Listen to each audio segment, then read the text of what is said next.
You know, my big shout out to Sarge Willie P.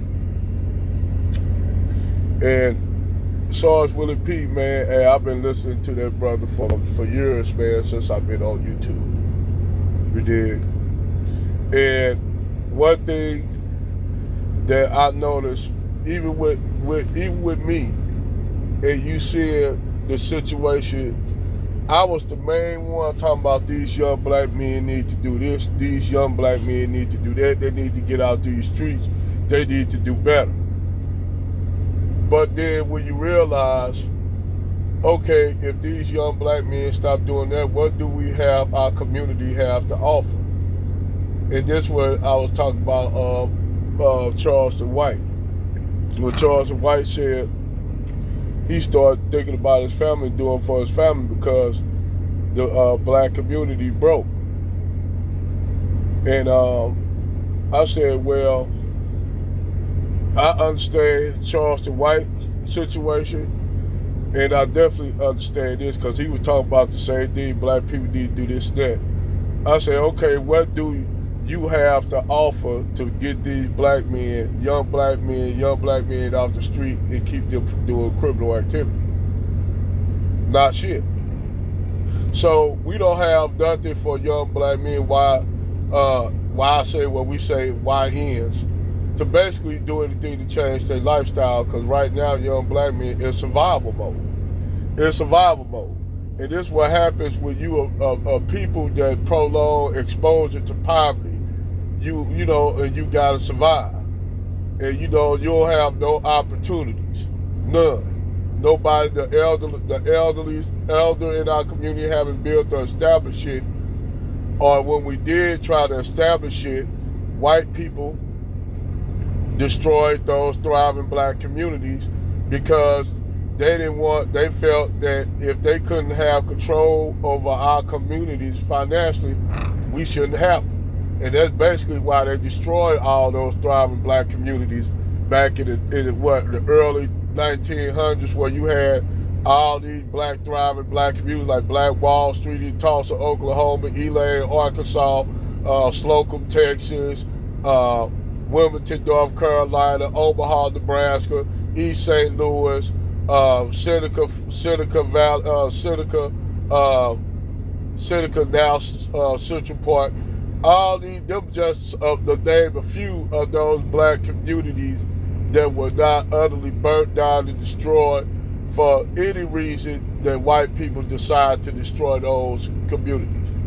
And the reason why they rather for black people to be docile, poor people at the bottom like black people are in Latin American countries. That's what they wanted. They wanted us to be quiet, take our lot and be impoverished and not say nothing about it. That's what they really want. That's what white people really want. And you see the same thing with Africa, with Ibrahim Traore. They want all the resources and control of all the wealth and resources, but they don't want to give nothing back to the African. They put up certain crony-ass Negro leaders over there to do their bidding. And Ibrahim Traore and a lot of those brothers, they actually, man, if you look at Ibrahim Traore, he's a millennial. He's a millennial. That dude in his 30s, he's a millennial. I'm old enough to be Ibrahim Traore's dad. So you got this young man over there, man, that's the dude, his brain just, man, from a dude that haven't went to no universities. This brother is like a freaking poet. The way this dude I'm gonna talk about this brother in another video, cause man, I mean, I'm just gonna keep it real. This Ibrahim Traore, this brother is amazing. Yes, I know you got the other two Sahel brothers in the Sahel of Mali and Niger, but man, Ibrahim Traore, and we ain't gonna let I know you got the other three brothers that with him. I see them too. I see them too. I hope everybody get them, but Ibrahim Traore just tucked the shit. But I'm gonna do a whole video about that brother, man. That brother, I'm trying to figure out where the fuck he come from. This brother, like somebody that dropped this intelligent brother down in Africa that haven't went to the universities. That this brother just somehow just magically or miraculously have just appeared. But anyway, I'm gonna do a video on him. Back to the subject. But you had these white folks destroy our black communities. Then they turn around and when we ask for certain shit, they want to say we need to stop begging to build it up, do the shit, pull ourselves up by the bootstraps. Well, we did that, motherfucker. And what you white men do? You white men came through, destroyed those, burned down our thriving black communities, ran highways through them and shit through the thriving black communities we had just to destroy them, to keep black men from having wealth and building our communities. Just say y'all didn't want us to have no wealth. Because believe me, if those black thriving communities would have survived, we wouldn't be having no goddamn gender war. We wouldn't have none of this shit that we got going on, because black men will have control over our communities, which they didn't want to have. They didn't want black men to have control of our communities. They never did, because us having our own autonomy was a problem with them from the jump. So the end result is that you got is these young Tyrone, Ray, and Pookie robbing y'all ass, tapping a motherfucking 9mm to your car, telling you to get out your shit, or breaking into your home and breaking into your home 5 or 10 niggas deep at night, breaking into your home, robbing your ass in your house, putting the Glock to your head. You didn't have time to go and get your AR-15. Tyrone, Ray, and Pookie got the back. They armed to the teeth. Or what's gonna happen, you gonna have black insurgent groups. Like I said, when this shit fall to shit, when Donald Trump is not able to produce, you watch all these white boys crash out. And white boys are the worst ones to crash out cause they take out all they energy on the people that not even the blame for it. They'll take all their energy out on mostly immigrants and black people, like what happened at Tops grocery store, where that white boy went in there and shot all those people up, mostly elderly black women and elderly people shopping in Tops grocery store in Buffalo, New York. Dylan Roof going in there shooting up all those black people, unarmed black people in that church who let them in. You gonna have more of this shit happening. You know, you gonna have more of this shit happening where these brands start crashing out, and they're gonna blame all their energy on black people instead of punching up like Sarge Willie P said. They don't never want to punch up. They always want to punch down, because it's easier for them to punch down than up, because you gotta use more effort to punch up than punch down. So the white elites, rich, wealthy white elites know that. So to keep the poor proletarian white people busy, they tell them, oh, it's the black people, They're the reason why they run with it. They put out their mouthpieces like Dick Fuentes, Richard Spencer, Jared Taylor, David Duke. They put their white mouthpieces out there.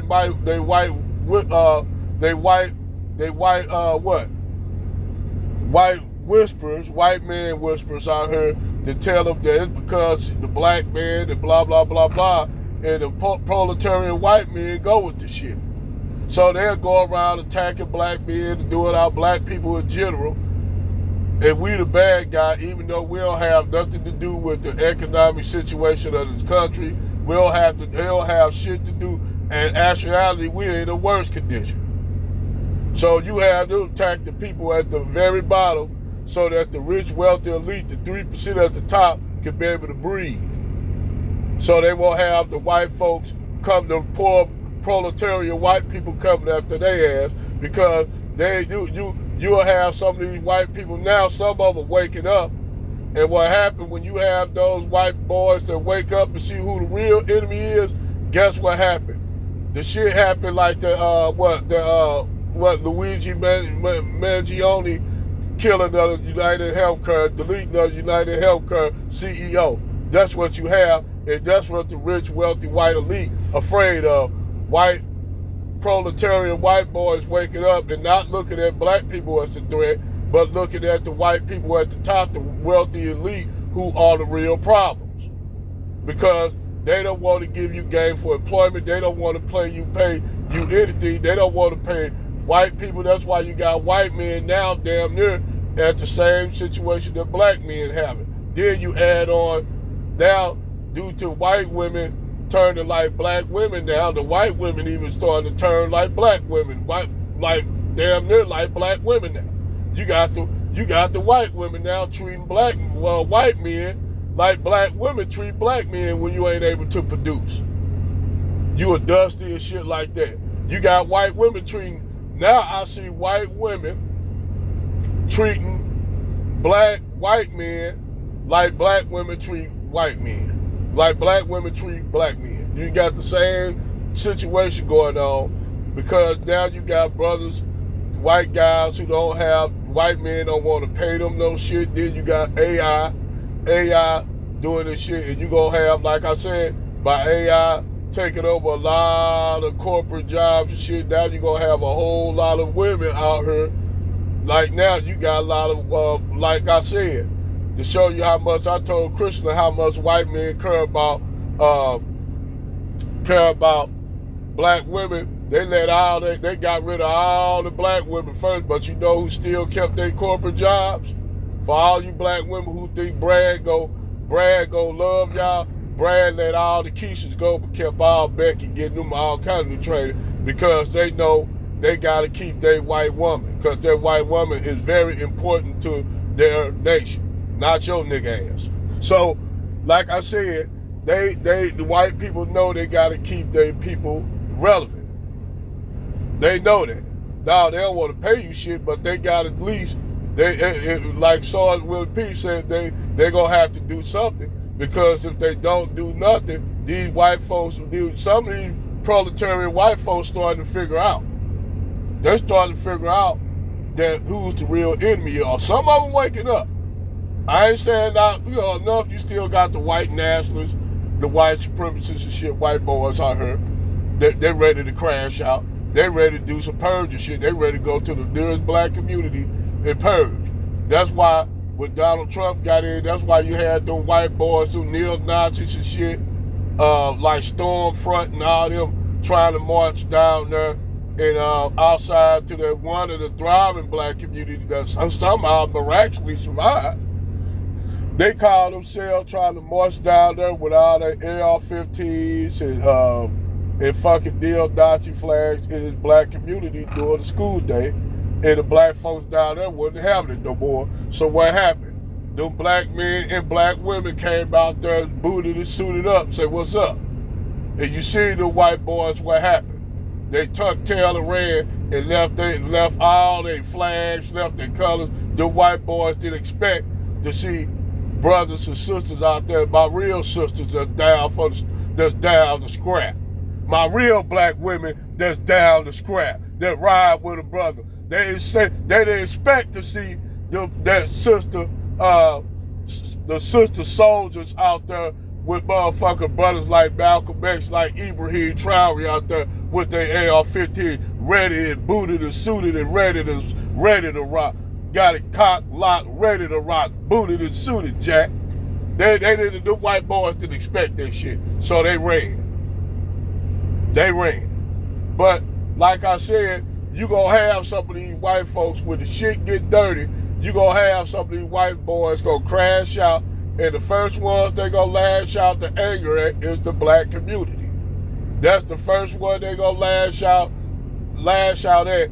That's why I tell brothers, hey man, hey, get your power tools. Have your power tools on deck, Jack. Cause when these white boys crash out, they gonna crash out and they gonna try to do some purge shit when this system fall. Cause it's gonna fall. White supremacy is on the back heels. It's walking back. You see Africa rising up. They don't want Africa to rise, but see now you got Burkina Faso and Mali and Niger. Now they getting help from Senegal. Now Senegal joining them. And see, in a minute, a lot of these African countries, they try to use Nigeria and ECOWAS as the main state to stay in Africa. But that's not what happened on the ground. Africa, black Africa is united. Which, like I said, there's going to be another video that I'm going to do in the future about the rise of Africa. See, the thing, they've been working so long to keep black people globally at the bottom. Because they know that in Africa, in the black community, that's why they got to keep the division, this tether shit. That's why they bring Africans over to the Americas and lie to them about us. And some of these Africans come over here with a lot of vitriol against us for no reason. For no reason. We didn't do shit to them. But this is all the white man's plan to keep division. That's why I said I had to hold back on the tender talk. Yes, I know some of these Africans that say some shit that's fucked up. But we do got some African, for the Africans, brothers and sisters that's riding, hey, I love y'all. But for the other niggas that come over and talking shit, trying to kiss white people ass, and the white people eventually gonna show they like it like they showing them now. Like we've been telling all these people. We've been telling all of them. We've been telling Mexicans, Puerto Ricans, Africans. We told all y'all niggas didn't want to listen to us. Now y'all getting it, y'all know, see how these white supremacists rocking. Now y'all see it. Now y'all see it. And some Mexicans, they come out and say, yeah, man, I ain't gonna even lie. Black people was right. Yeah, we told y'all. They use y'all against us. They use all you Latinos, Africans, all you Indians, they use y'all to go against us. Just like they use the proletariat poor white people to go at us. Because we the antithesis of everything they want to have us at the bottom, everybody's punching bag. Poor white people punching on us, Latino people punching on us, Africans punching on us, Arabs punching on us, Indians punching on us. Everybody's punching on us. And they up there they up there on some moo-ha-ha shit. Yeah, now we got these motherfuckers occupied now, punching on black Americans as the punching bag. Good. They be on some moo-ha-ha shit, you know, with black people, man. They be having us we the goddamn punching bag for everybody. Hell, if black men in particular punching bag, we the punching bag for white women, black women, white men, we the goddamn punching bag. But you know what? Eventually that goddamn punching bag gonna stop punching back. And nobody likes when the rabbit has the fucking gun.